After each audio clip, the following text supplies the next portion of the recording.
William Morrow and HarperAudio present The Briar Club, a novel by Kate Quinn, performed by Saskia Maarleveld.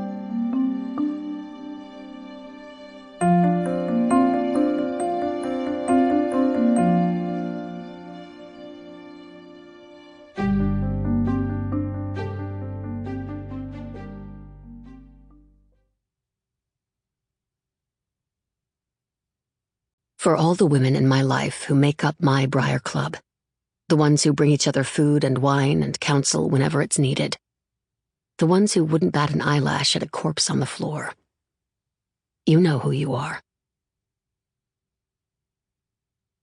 Prologue. Thanksgiving, 1954. Washington, D.C. If these walls could talk, well, they may not be talking, but they are certainly listening and watching. Briarwood House is as old as the century.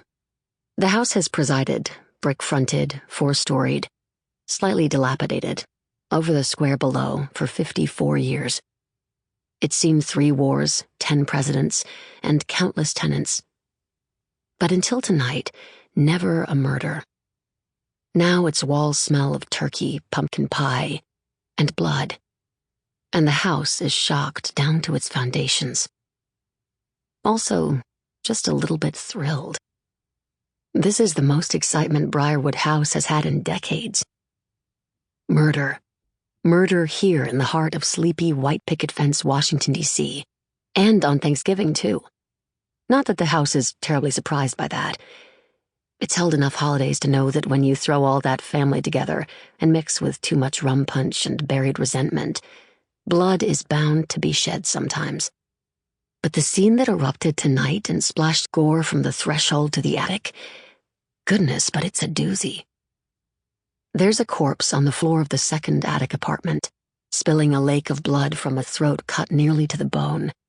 In the front hall below, there's a detective scribbling in his notepad. In the kitchen, 17 people are milling around in varying stages of shock. Old and young, male and female. Some crying, some silent. And almost all of them, the house knows, having watched the whole thing explode from shocking beginning to even more shocking end, are nursing reasons to fear that they will end the night in handcuffs. The police detective comes into the kitchen to talk with Briarwood House's owner and landlady, but she's busy having hysterics. The house flutters its curtains, rattles a door or two, takes another peek into the murder scene on the top floor. The green walls of that particular apartment are painted over with a vast, intricate flowered vine. But you'd be hard-pressed to tell what kind of flower is under the blood splatter. This was a very enthusiastic murder, the house muses. Not one moment's hesitation from the hand swinging that blade.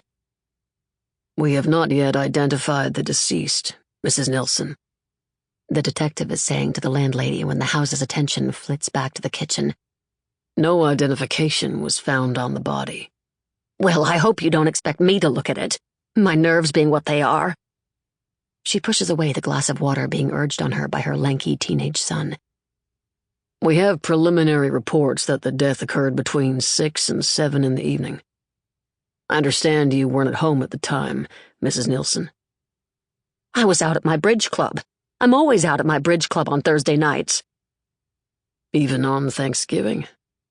The detective sounds dubious. "If you'd seen as many holidays turn nasty as I have," the house wants to tell him, "you'd be surprised everyone isn't ducking them." "Shocking waste, Thanksgiving. I provide a turkey lunch for my boarders, but that isn't enough for some people."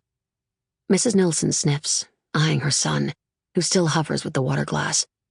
"This one won't lift a finger for his mother in the kitchen, but the moment that woman says she's making a whole turkey in my Stratoliner oven—" Briarwood House doesn't like Mrs. Nilsson, hasn't liked her since she first crossed the threshold as a bride, complaining before she'd even shaken the rice out of her hair that the halls were too narrow.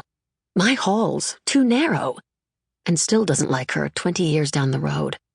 No one else in this kitchen does either, the house knows perfectly well. People aren't that hard to read. Sample complete.